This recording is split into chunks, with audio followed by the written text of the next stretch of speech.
E aí pessoal, continuando a nossa série aqui no canal, hoje a gente vai falar um pouquinho do sexto campeão mundial e as suas ideias de abertura, né, que é o Mikhail Botvinnik. Mas antes disso, né, a gente tem que falar um pouquinho sobre o período histórico que acabou acontecendo, que acabou se desenvolvendo do Elv até o Botvinnik, né? O Elv ganhou o match do Alekhine em 1935. E só que tem um porém, né? Eles jogaram uma revanche em 1937 e o Alekhine acabou recuperando o título. E aí aconteceram coisas no período da história da humanidade, né? Principalmente a Segunda Guerra Mundial, onde não teve muito torneio, né? Acabou não tendo muito torneio, né? Nessa época, e o Alekhine acabou falecendo com o título de campeão mundial em 1946. Né?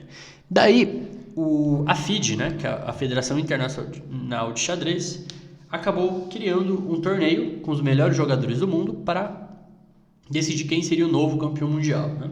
Tanto que acredito que nesse torneio seja tipo a base assim para o torneio de candidatos que a gente conhece hoje. E o campeão foi o Mikhail Botvinnik. Então eu vou mostrar aqui uma partida, né, em 1944 da principal abertura que o Botvinnik realmente desenvolveu aqui, que é a variante Winawer da defesa francesa, né, E4, E6, D4, D5, cavalo C3, bispo B4. Né? A francesa era a principal arma do Botvinnik, né, principalmente a Winawer. Né? E nessa época da Guerra Mundial, como não tinha muitos torneios, principalmente na União Soviética, acabou que o xadrez se desenvolveu bastante. Né? E como os jogadores não tinham tanto torneio assim para jogarem, né? Algumas ideias, eles começaram a desenvolver muitas ideias de abertura, né? Tanto que depois, né, da Segunda Guerra Mundial, defesas como a siciliana e a defesa em Dia do Rei também começaram a ficar muito populares justamente por causa dos jogadores soviéticos, tá? Mas vocês podem ver com mais detalhes ali no artigo do Brian, né, que essa série é baseada nessa série de artigos desse grande mestre, né, para não acabar falando besteira. Então aqui, e principalmente aqui, o Botvinnik, ele começou a fazer um estudo científico das aberturas, né? Então ele não estudava só tipo a teoria, né? Ele estudava as estruturas de peões, as trocas típicas, né? As posições que acabavam chegando depois, né, dos lances principais, né? Ele tentava realmente entender a posição que chegava no tabuleiro. Então veio aqui E5, C5, né, para quebrar a cadeia das brancas, A3 e agora bispo por C3. Né? O Botvinnik jogou depois o lance bispo A5 aqui, que era uma ideia bem interessante. Né? Mas aqui veio o bispo C3, B toma C3, cavalo E7. E agora o lance dama G4 é o lance principal ultimamente. Tá? Mas aqui o Smyslov jogou o lance A4. A ideia do A4 é para jogar com o bispo A3, né? E tentar pegar aqui umas casas pretas, aproveitando que as pretas trocaram o bispo de casas pretas. Veio o cavalo de BC6, cavalo F3, dama 5. Né? A ideia original aqui era jogar com dama D2 seguido de bispo A3. Né? Mas aqui o Smyslov preferiu jogar com bispo D2, C4. E agora, esse C4 aqui é uma ideia temática aqui na Winawer, né? A ideia é o seguinte, né? Ele fixa aqui a estrutura de peões das brancas e também fixa o peão de A4. E o peão de A4 pode acabar virando uma fraqueza. Né? E o preto vai acabar se voltando aqui para a ruptura F6, que é uma ruptura típica da defesa francesa. Né? Veio o cavalo G5. Provavelmente aqui uma opção melhor seria o lance G3, que a gente sabe dessa estrutura que o branco precisa desenvolver iniciativa ali na lado do rei, né? Então, possivelmente lances como cavalo H4 seguido de F4 ou cavalo G5 igual o Smyslov fez, né? Mas aí veio o cavalo G5 direto H6, cavalo H3 e agora cavalo G6, né? Porque, por exemplo, se o preto faz um lance aqui só para ilustrar, né? Torre B8, cavalo F4, torre A8, né? Vem cavalo H5 aqui, que é um lance que pode ser chato nessas estruturas, tá? Porque sempre que o peão de G avança, a casa de F6 fica cada vez mais fraca. Então, a ideia do Botvinnik aqui é jogar com cavalo G6, já evitando o lance cavalo F4. Né? Veio dama F3, bispo D7, cavalo F4, cavalo por dama por, e agora cavalo E7. Né? E agora o peão de A4 ficou no ar, né? O peão acaba caindo. E apesar de abrir linhas aqui para a posição das brancas, principalmente o par de bispos não joga, o branco não vai conseguir coordenar as peças aqui para usar as linhas abertas na ala da dama. E a posição fechada vai acabar favorecendo mais o cavalo. Aqui o Smyslov jogou H4, que é um lance temático também nessas estruturas, para ganhar mais espaço ali na ala do rei. bispo por A4, H5, dama B5, né? E agora veio o rei D1, que é um lance meio estranho, para ser sincero, mas é bem normal assim na Wiener, né? O rei vai ficar defendendo o peão de C2, né? Veio torre C8, né? Que, por exemplo, se torre H2 aqui, pode surgir ideias de bispo C2, né? Pode surgir alguns temas táticos envolvendo esse lance, né? Ou simplesmente dama B2, dama 5 e tal, né? A posição é muito chata aqui para jogar. Veio o bispo C1, né? Torre C6. A ideia da torre é passar pela frente dos peões aqui e acabar simplificando a posição. E quando troca as torres aqui, os peões aqui acabam ganhando muita força, né? E aí veio o bispo E2, né? Que, assim, parece meio estranho de novo. As brancas realmente precisavam jogar tipo G4 aqui e tentar abrir a lá do rei na marra, né? É o que o branco precisa fazer aqui nessas posições de Wiener, né? Mas aí veio o bispo E2, né? Torre A6, ameaça no lance bispo por C2, cheque, rei D2, e aqui veio o roque, né? Que foi um lance que meio que complica bastante a posição pro Botvinnik, né? Porque depois de G4, o ataque acaba ganhando mais força, né? Agora as brancas têm um alvo aqui na ala do rei, né? Vai F6. Se joga o lance, só para ilustrar aqui, cavalo C6, G5, o branco tá ganho aqui, né?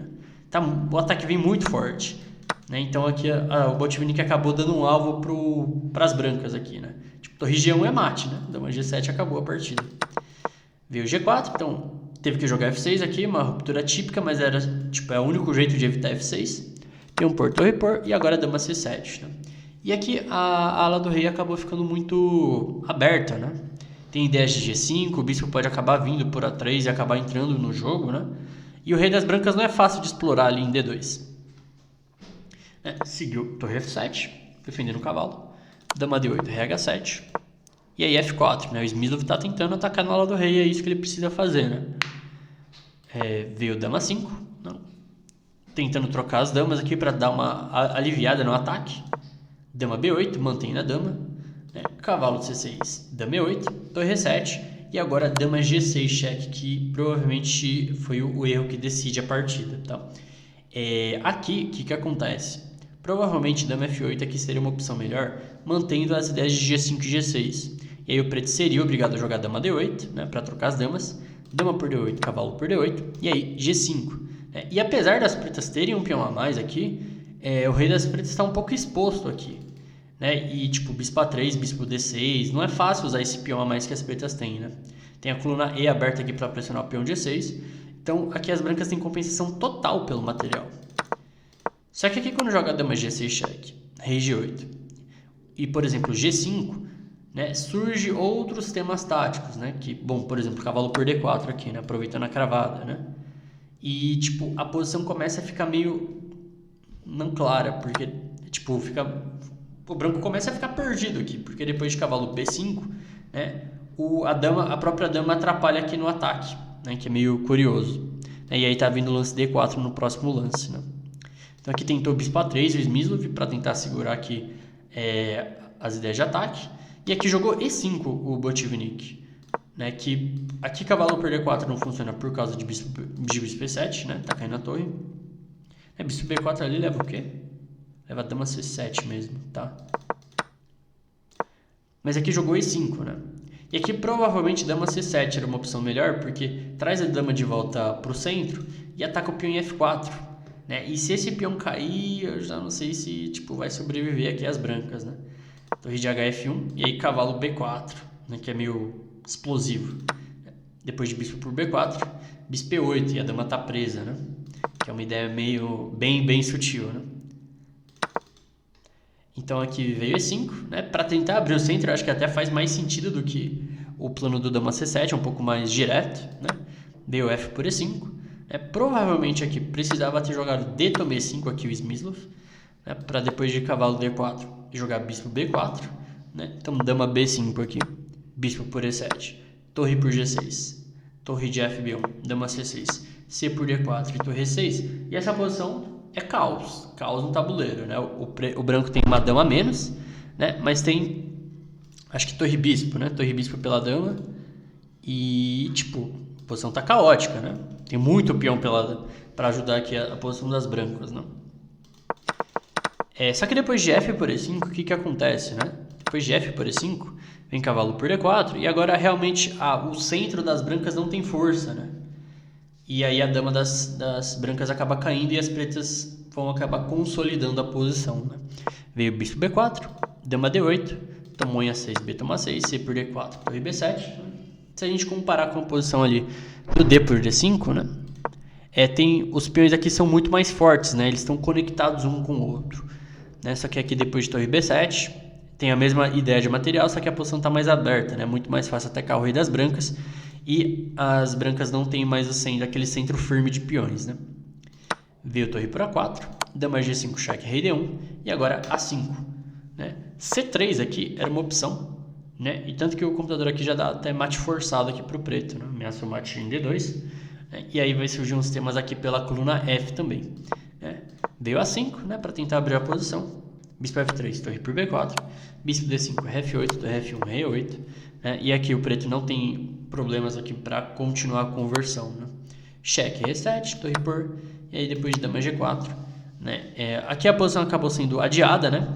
Que na época ainda tinha essa coisa de adiar a partida, mas aqui o Smyslov acabou abandonando, porque depois de rei C1, A toma B4, o branco não tem contra-jogo aqui, muita desvantagem material e os peões vão acabar avançando e o rei das brancas está muito exposto também, né? Bom, mas eu acho que essa partida ilustra muito bem algumas ideias que o Botvinnik tinha nessas posições de Vinover, né? Ele tinha um entendimento surreal assim dessas estruturas, essas ideias de C4, quando fechar, né? Quando jogar C por D4 e tal, né? Então, se você quer melhorar seu entendimento dessas estruturas de francesa, vale a pena dar uma olhada nas partidas do Botvinnik, né? Não só de francesa, mas se você quiser entender, melhorar o seu xadrez, né? Igual a gente está fazendo aqui, estude os clássicos, né? Estude os jogadores mais fortes do passado e você vai acabar entendendo melhor o xadrez, tá? Espero que vocês tenham gostado e vejo vocês no próximo vídeo.